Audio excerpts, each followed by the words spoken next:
ستاروں کے ذریعے مستقبل کا حال معلوم کرنا یہ باقاعدہ علم ہے، جس کو علم نجوم کہتے ہیں، یہ باقاعدہ علم ہے، اور اس میں رزلٹ بعض اوقات بالکل پرفیکٹ بھی آتے ہیں، بالکل سے مراد اکثر حصہ اس کا پرفیکٹ ہو جاتا ہے۔ جیسے نبی کریم صلی اللہ علیہ وسلم کو جب مبعوث فرمایا گیا تو بخاری کی پہلی دوسری حدیث میں ہی ہے کہ ہرقلہ جو عظیم روم تھا، روم کا بادشاہ تھا، یہ علم نجوم میں ماہر تھا، اور اس نے اس علم نجوم ستاروں کی چال سے معلوم کیا کہ اس نبی کا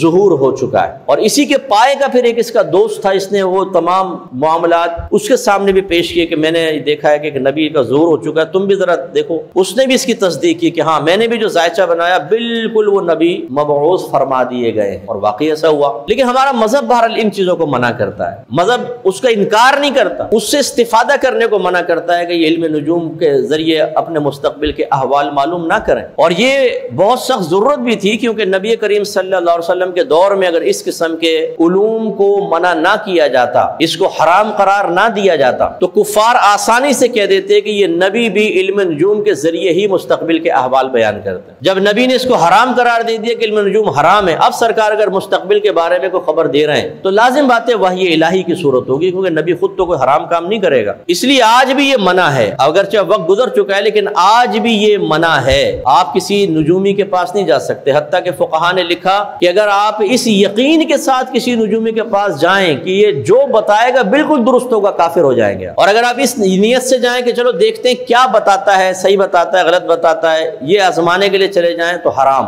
اور اگر آپ اس لیے جائیں کہ چلو میں اس کو تھوڑا شرمندہ کروں گا، کوئی غلط سلط کویسچن کر لیتا ہوں، الٹا سیدھا بتائے گا تو پھر میں شرمندہ کروں گا، فرمایا یہ بھی بالکل جائز نہیں ہے، کیونکہ ہو سکتا ہے کہ وہ صحیح بتا دے تو آپ تو گئے تو اسے شرمندہ کرنے، اور آپ کہیں گے وہاں پر ہی تو بالکل صحیح بات، حضرت مجھے بیعت کر لیں، لو جی وہ پیر بنا بیٹھا۔ ہمارے ماموں اللہ تعالیٰ ان کو جنت الفردوس میں اعلیٰ مقام عطا فرمائے، وہ فوت ہو گئے، تو وہ اس میں شغف رکھتے، تو وہ اپنے استاد کو ایک دفعہ گھر پہ لے کر آئے تھے، مجھے یاد ہے اس ٹائم ماحول میں نہیں تھے ہم لوگ، بہت چھوٹے چھوٹے تھے، تو انہوں نے آ کے گھر کے سب فردوں کے بارے میں بتایا، تمہارے ساتھ یہ ہوگا، تمہارے ساتھ یہ، وہ جو حساب کتاب ہے ان کا وہ کیا، تو آپ یقین کریں جو میرے بارے میں اس نے بتایا وہ بعین ہی ویسے ہی پورا ہوا ہے جیسے کہ اس نے بتایا تھا۔ وہ نہیں بتاؤں گا کہ کیا کیا بتایا تھا، لیکن اس کا مطلب یہ نہیں ہے کہ اگر اس نے ایسا بتایا تھا تو میرا ایمان اتنا کمزور ہے کہ میں فوراً پھسل جاؤں اور میں پھر کسی کے نو، وہ ٹھیک ہے، وہ بچپن تھا، ہمیں تو پتہ ہی نہیں تھا اس وقت نا، ہمارے گھر میں کوئی ایسا مذہبی ماحول تھا، لیکن اللہ کا بڑا کرم ہے کہ جب سے شعور حاصل ہوا اس کے بعد سے نہیں۔ تو کوئی نجومی بھائی یا بہن ہماری بات سن رہا ہو، یہ پامسٹ وغیرہ ہوتے ہیں، لکیروں سے بتاتے ہیں تمہارے ہاتھ میں دوسری شادی، لڑکے نا یوں دیکھیں گے ادھر ایک لائن ہے تو ایک شادی ہوگی، دو لائن ہے کہتے ہیں دو شادی ہوگی، اور ساری زندگی ایک بھی نہیں ہوتی، بعض اوقات اس کی لنڈورا ہی گزرتا رہتا ہے بیچارہ،